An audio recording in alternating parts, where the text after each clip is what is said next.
아멘.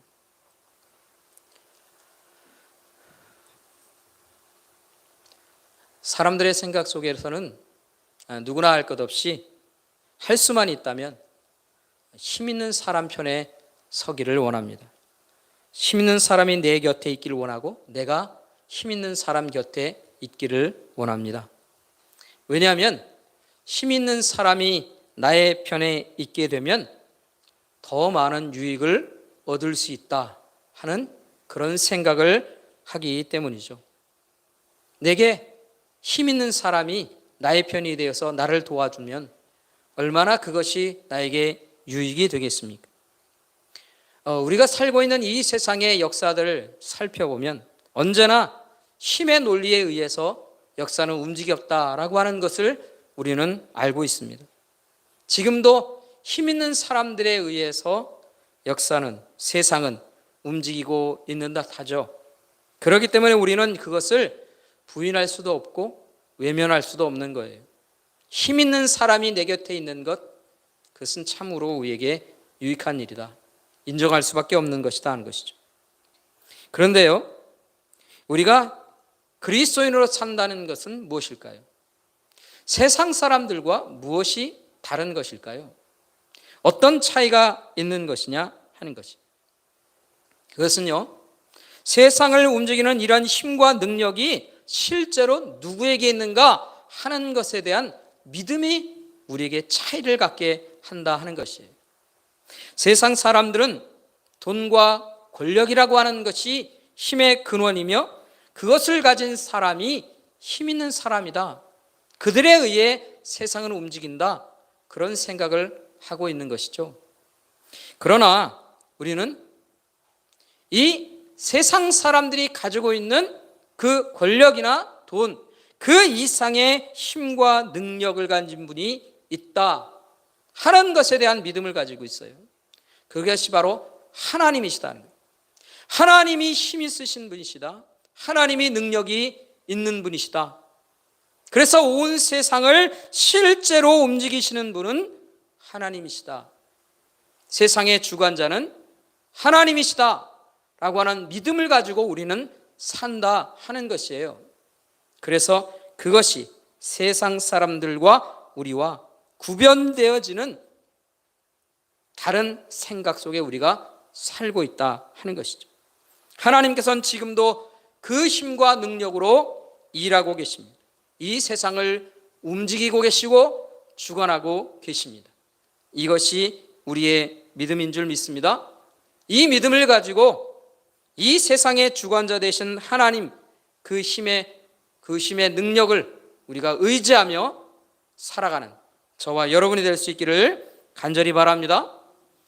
우리는 요셉의 이야기를 통해서 이 요셉이 누군가 볼 때에 요셉이 바로 그 시대에 세상을 주관하는 사람이 되었다 하는 것을 알게 됩니다. 요셉이 세상의 주관자입니다. 왜 그렇게 생각할 수 있습니까? 요셉에 의해서, 요셉의 말에 의해서 모든 사람들이 다 움직이고 있다는 거예요. 애굽 사람들도 이 요셉의 말에 의해서 다 움직입니다. 그리고 주변 나라의 모든 사람들도 요셉의 말에 따라가고 있어요. 이 요셉의 말에 따라 죽고 사는 문제가 다 걸려있기 때문에 그렇다는 것이에요. 심지어는요, 그의 형제들도 요셉의 말 한마디에 생사가 갈라집니다.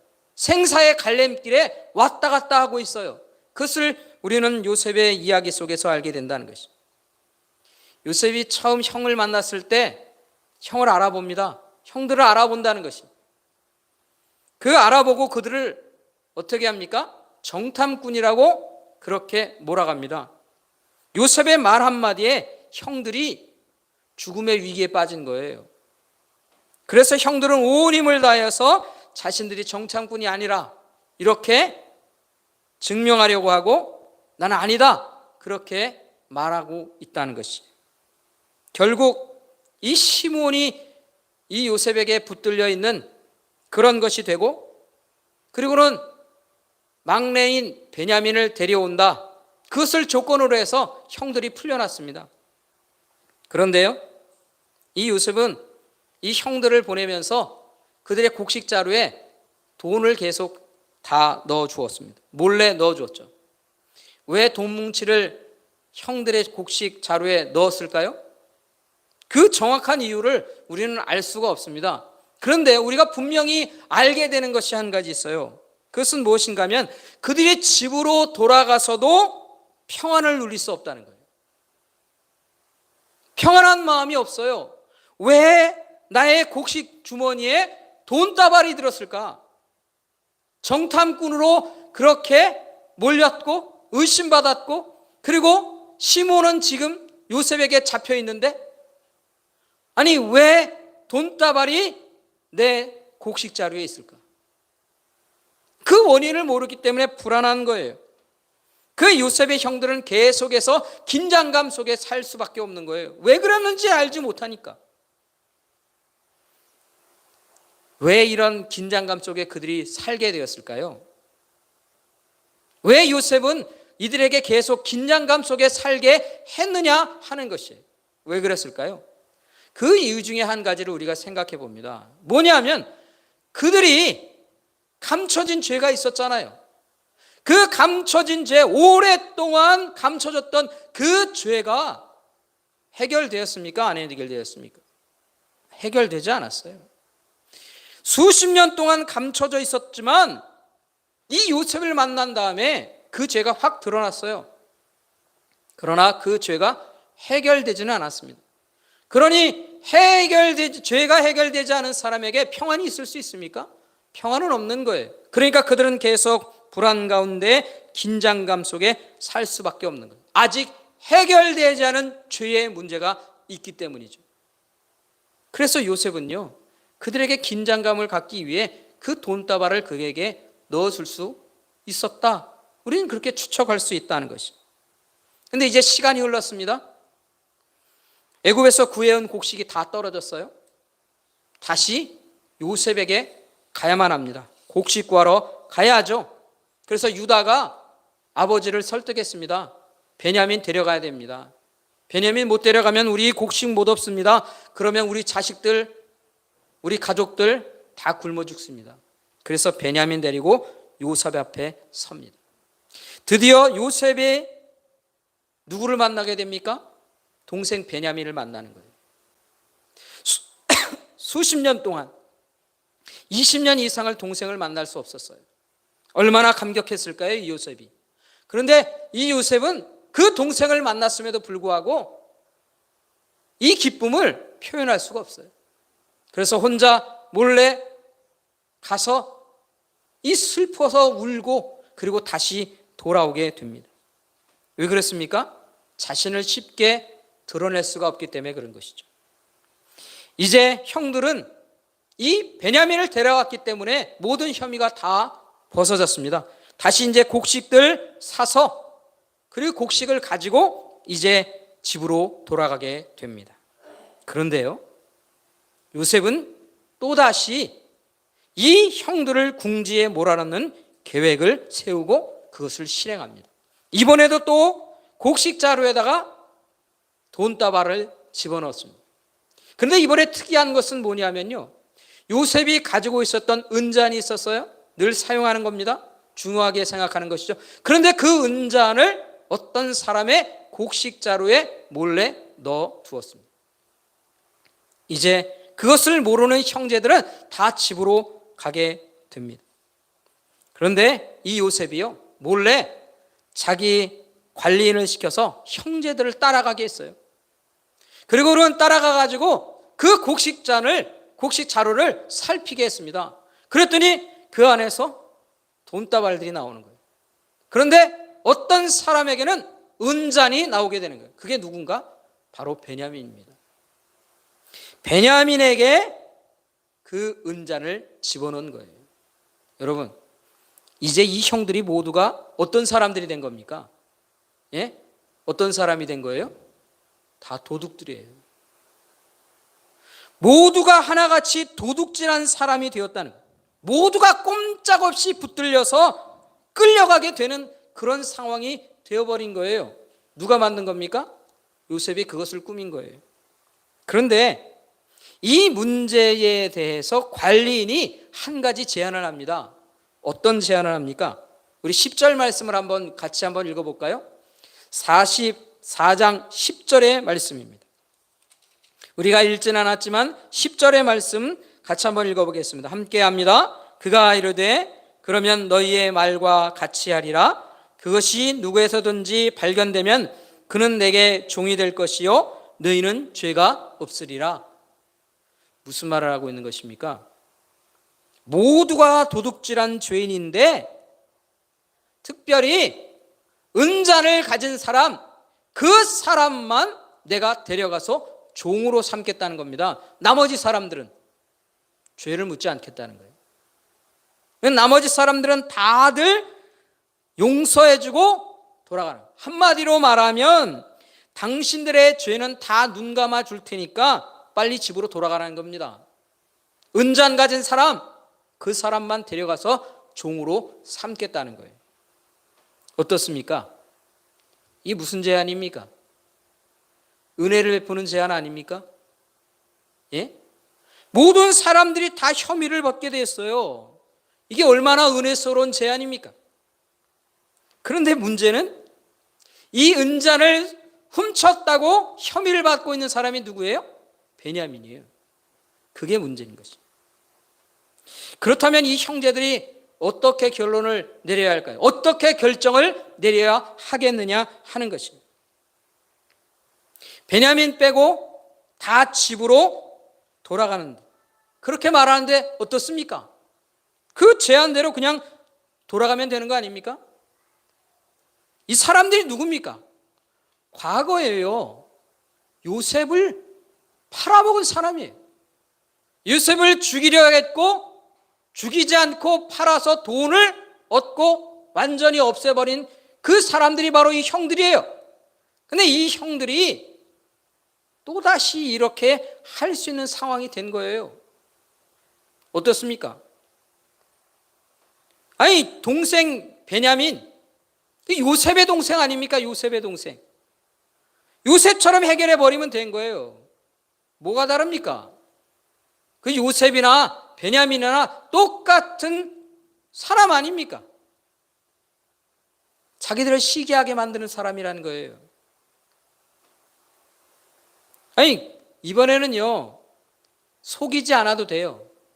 변명하면 되는 거예요. 아니, 베냐민이 돈을 훔친 것이 되어서 애굽 사람이 그 베냐민을 잡아갔다. 자기들도 죽을 뻔했는데 구사일생으로 자신들은 살아 돌아왔다. 변명하면 된다는 거예요. 거짓을 꾸밀 필요가 없어요. 그냥 말만 하면 되는 거예요. 지난번보다 훨씬 더 쉽죠. 지난번에는 요셉을 팔아먹고 난 다음에 짐승이 찢어 죽였는지 찾을 수가 없었다. 이 옷만, 피 묻은 옷만 가져왔다. 거짓말했잖아요. 이번에 거짓말할 필요도 없어요. 그냥 말만 하면 되는 거예요. 어떻습니까? 쉬운 일 아닌가요? 그 똑같은 사람들이 그렇게 하면 되는 것이다 하는 것이에요. 그런데 여러분, 이번에는 이 형제들이 놀랍게도 이 제안을 거절합니다. 이 제안을 거절한다 하는 것이, 베냐민 놔두고 자기들만 돌아갈 수 없다 하는 것이. 그리고 이 일에 앞장서는 사람이 있습니다. 바로 유다입니다. 이 유다의 이야기, 이 유다의 얘기가 오늘 본문에 소개되고 있는 것이에요. 그렇다면 왜 이 사람들은 이렇게 하고 있을까? 그리고 유다의 말 속에서 유다는 어떤 생각을 가지고 이 제안을 거절했는가 하는 것을 우리가 발견하게 되는 것이죠. 그러면 오늘 본문 속에서 소개되고 있는 이 유다의 이야기 속에서 유다는 어떤 마음을 가지고 있는지를 살펴볼 수 있는데, 두 가지를 살펴볼 수 있습니다. 첫 번째는 뭐냐면 이 유다에게 아버지를 배려하는 마음이 있다는 거예요. 아버지. 여러분, 형제들이 요셉 앞에 가게 되었습니다. 그리고는 자신들의 결백을 주장합니다. 우리는 이렇게 돈을 훔치는 사람들이 아니다는 거예요. 그런데 요셉은 결코 물러나지 않습니다. 계속해서 말합니다. 베냐민만 여기 놔둬라. 너희들은 다 돌아가도 좋다. 그 이야기를 계속해서 반복합니다. 유다는 결코 그럴 수 없다는 것이에요. 왜 그렇습니까? 그 이유가 뭐냐? 아버지 때문이라는 거예요. 그래서 30절과 31절 말씀에서는 이 유다가 이렇게 말합니다. 제가 한번 읽어보겠습니다. 아버지의 생명과 아이의 생명이 서로 하나로 연결되어 있거늘 이제 내가 주의 종 우리 아버지에게 돌아갈 때에 아이가 우리와 함께 가지 아니하면 아버지가 아이의 없음을 보고 죽으리니 이같이 되면 종들이 주의 종 우리 아버지가 흰머리로 슬퍼하며 수월로 내려가게 함이니이다. 이 유다의 이야기 속에서 핵심은 뭐냐면 아버지의 생명과 이 아이의 생명이 연결되어 있다는 거예요. 그래서 만약에 베냐민이 없게 된다면, 돌아가지 못한다면 아버지가 큰 슬픔을 당하게 될 것이고 그 슬픔으로 인하여서 죽음을 맞게 될 것이다 하는 거예요. 여러분, 이 유다가 지금 누구의 고통을 생각하는 겁니까? 누구의 아픔을 생각하는 겁니까? 누구의 아픔을 걱정하고 있느냐 하는 것이 아버지예요. 아버지 야곱을 걱정한다는 거예요. 아버지를 불쌍히 여기고 아버지를 아끼고 사랑하는 마음이 이 유다에게 있다는 것이에요. 여러분, 아니 그거는 원래 당연한 거 아닙니까? 아들이면 아버지에게 그런 마음 가지고 있는 건 그건 당연한 거 아니에요? 이게 뭐 특별한 일입니까? 그렇게 말할 수 있어요. 그런데 여러분, 이 형제들에게는요, 이게 얼마나 특별한 일인지 몰라요. 이거 완전히 개벽하는 일이었다는 것이. 과거 이 형제들이 어떻게 살았던 사람들입니까? 그들은요, 아버지에 대해서 일을 가는 사람들이었어요. 아버지가 그렇게 아끼는 요셉, 그 아버지를 시기하는 마음 때문에 요셉을 팔아버렸어요. 죽여버린 것과 마찬가지예요. 아버지가 아끼는 것 그거 없애버리겠다는 거예요. 아버지 생각합니까? 아버지 아픔 생각합니까? 그런 아들이었다면요, 그렇게 하지 않았을 거예요. 아버지가 평생 어떤 마음으로 살아갑니까? 고통 속에 살아가는 거예요. 아버지를 평생 고통스럽게 하고 싶은 마음에 요셉을 팔아버린 거예요, 여러분. 다른 게 아닌 것이죠. 이게 과거의 유다와 그 형제들이 한 일이었다는 것이에요. 그런 사람들이 이제 아버지를 아낍니다. 아버지 야곱을 사랑한다. 아버지를 위한 결정을 하는 거예요. 그래서 자신들이 집으로 돌아갈 수 있는 그 길을 돌아섭니다. 누가 시켰나요? 자기들 스스로 하는 거예요. 이들이 완전히 변해버린 겁니다. 변한 거예요. 두 번째로 유다에게서 볼 수 있는 게 있어요. 그것은 바로 자신을 희생하는 마음을 가지고 있다는 거예요. 그래서 유다가 요셉에게 간절히 부탁하는 게 33절의 말씀입니다. 33절 말씀 같이 한번 읽어볼까요? 우리 같이 한번 34절 말씀, 33절의 말씀 함께 하겠습니다. 함께 하겠습니다. 그 아이를 대신하여 머물러 있어 내 주의 종이 되게 하시고 그 아이는 그의 형제들과 함께 올려 보내소서. 이 유다가 뭐라고 합니까? 베냐민을 대신해서 자신이 남아서 종이 되겠다는 거예요. 노예가 되겠다는 겁니다. 여러분, 지금 유다가 뭘 결정한 겁니까? 뭘 결심한 거예요? 뭘 결단한 거예요? 자기의 인생을 결단한 겁니다. 자기의 삶을 완전히 버리겠다는 거예요. 뭐로요? 자유인에서 노예로. 예? 누구를 위해서 그런 겁니까? 누구를 위해서? 베냐민을 위해서. 아버지를 위해서. 내가 그렇게 한다는 것이. 내가 아버지를 위해서, 베냐민을 위해서 자신의 인생을 버리는 겁니다. 스스로 자신을 희생하고 있다는 것이. 여러분, 유다에게 자식이 없습니까? 가족들 없습니까? 집에 남겨두고 온 가족들이 있어요. 자식들이 있어요. 그런데 그 모든 가족들을 다 내려놓는 거예요. 스스로 모든 것을 포기하고 있다는 것이. 여러분, 과거의 유다가 어떤 사람이었습니까? 유다가 어떤 사람이었냐는 거죠. 유다는요, 자신을 위해 살았던 사람이에요. 그래서 형제로부터 떠나서 자기 혼자 살면서요, 하나님을 등지고 그렇게 살 수밖에 없었던 그런 사람들이었다는 것이에요. 그게 유다였어요. 그래서 자기 자식들 이 다말에게 주는 것, 그게 싫어가지고 끝까지 막내를 그에게 주지 않았어요. 그게 하나님의 법에 어긋난 것이고 그 사람들이 사는 삶의 방법을 어긋나는 것임에도 불구하고 그 일을 안 했다는 거예요. 왜 그렇게 했습니까? 내게 유익이 안 된다는 거예요. 그래서 내가 살고 싶은 대로 내 마음대로 그렇게 살던 게 유다였다는 거예요. 네, 여러분, 지금 이 사람이 지금 자신을 희생하고 있다. 그런 유다가 자신이 희생해서 아버지를 그리고 베냐민을 아끼고 있다는 거예요. 여러분, 이 유다의 자기 희생을 통해서 어떤 일이 일어났을까요? 이런 유다의 희생하는 모습을 통해서 어떤 일이 일어났느냐 하는 것이, 우리는 45장으로 가보겠습니다. 45장 14절과 15절 말씀은 이렇게 기록하고 있어요. 제가 한번 읽어보겠습니다. 창세기 45장 14절과 15절입니다. 자기 아우 베냐민의 목을 안고, 이게 누구냐면 바로 요셉이 이러는 거예요. 자기 아우 베냐민의 목을 안고 우니 베냐민도 요셉의 목을 안고 우니라. 요셉이 또 형들과 입 맞추며 안고 우니 형들이 그제서야 요셉과 말하니라. 요셉이요, 형들과 베냐민 앞에서 내가 누구인지를 말한 겁니다. 그리고는 서로 입을 맞추고 안고 울고 있다는 거예요. 근데 여러분, 이 요셉이 누구와 안고 있습니까? 베냐민만 안습니까? 아닙니다. 그의 형제들의 목을 안고 울고 있다는 것이에요. 입 맞추고 있다는 거예요. 여러분, 이 요셉이 왜 이렇게 하고 있습니까? 자기의 마음을 연 거예요. 자기의 마음을 열었다는 것이에요.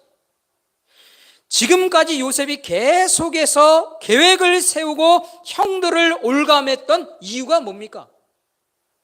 왜 계속해서 계략을 꾸미고 있었느냐는 것이에요. 그것은요, 형들을 못 믿었어요. 형들을 믿을 수가 없었다는 것이에요. 자신을 죽이려고 했고 팔아버렸던 그 형들을 20년 만에 만났지만 그 형들을 믿을 수가 없어요. 과거 자신을 팔아봤던 그 형들에 대한 미움과 이 마음속에 쌓인 울분을 아직 풀지를 못한 거예요. 그러니까 계속해서 계략을 세우고 형들을 얽어매고 있었던 것이죠. 그런데 요셉의 마음이 풀렸어요. 마음을 풀고 형들을 용서한 겁니다.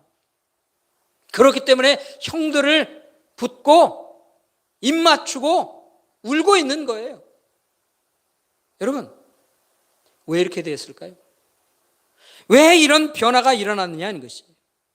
그것은요, 이 요셉이 이 형들을 믿게 되었기 때문에 그런 거예요. 이 형들을 용서할 수 있게 되었기 때문에. 무엇 때문에? 무엇을 확인했기 때문에 그렇습니까? 자신을 희생하는 이 유다의 모습을 본 거예요.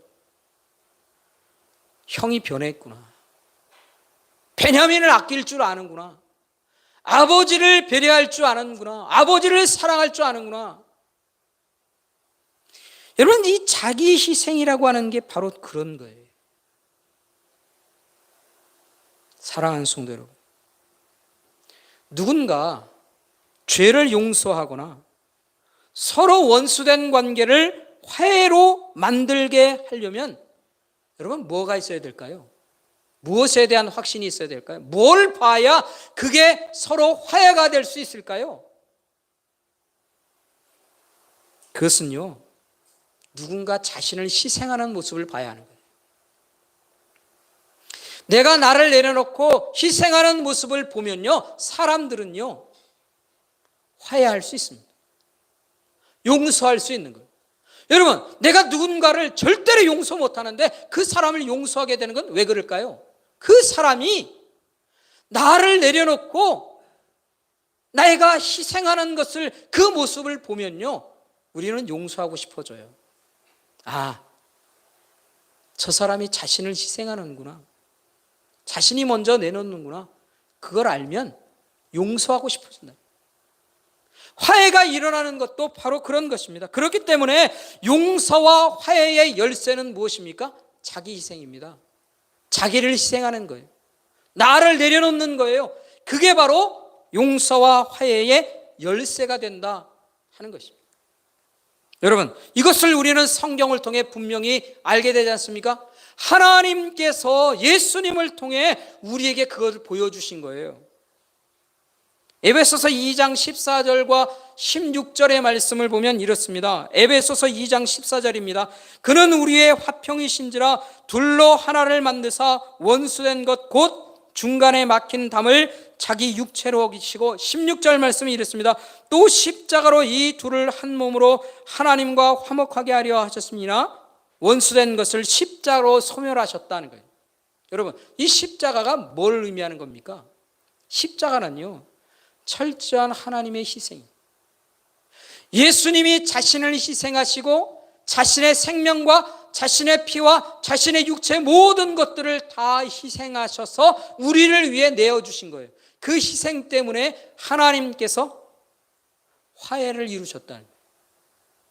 그 막힌 담을 여시고 우리를 화해하시고 우리와 화해하셔서 모든 죄를 말갛게 씻으시고 우리가 화해된 자로, 하나된 자로 화평을 이루는 사람들로 우리를 삼아주셨다는 거예요. 무엇 때문에? 예수님의 그 십자가의 희생 때문에 그렇다는 거예요. 그래서 하나님의 희생은 원수된 관계를 해결하는 거예요. 막힌 담을, 문제를 해결하는 거예요. 바로 예수님의 자기 희생을 통해 이 놀라운 일들이 이루어졌다 하는 것입니다. 그것을 우리에게 하나님이 설명하시는 거예요.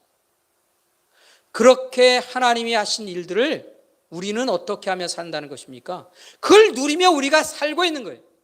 그래서 우리는 이 말씀을 깊이 마음속에 새기며 살아가야 하는 것입니다. 왜요? 그리스도인들이기 때문에, 예수 그리스도의 사람들이기 때문에 그것을 깊이 마음속에 새기며 살아야 한다는 것이죠. 사랑하는 성도 여러분, 우리에게도 때로 서로를 용서하고 화해해야 할 일들이 우리에게 남겨질 때가 있습니다.